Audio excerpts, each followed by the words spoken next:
Sa isang tahimik na hapon, sa harap ng bahay ni Kapitina Tika, isang mayabang, mausisa at chismosa.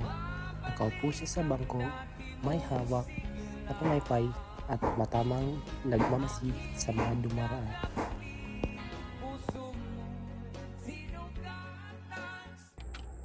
Ay naku, itong bayan na. Hindi talaga ububos ang kwento. Kanina umaga lang, narinig ko yung sabi ni Aling Juana, si Basilio raw, yung anak ni Sisa. Nakapag-aral na daw sa Maynila. Doktor pa raw ang gusto maging. Diyos ko, kung saan naman niya kumukuha ng pera yung bata na yan. Eh, dati halos di na makakain yung mag-ina nila.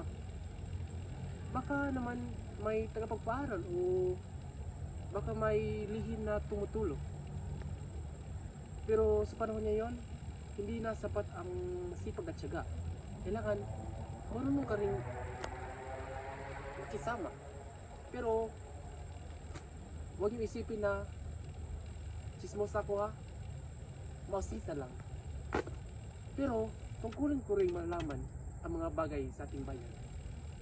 Kapitan ako eh, kailangan updated. Eh kung walang mag-aalaga sa ating bayan, sino ang magbabantay sa ating reputasyon sa bayan? Ay basta, pag may bagong balita, ako dapat ang makakauna. At sigurado, ako dapat ang una makapagsabi. Pero tandaan nyo ha, hindi ako chismosa. Concerned citizen lang. Ay naku, ito talaga siguro kapag responsable sa lipunan.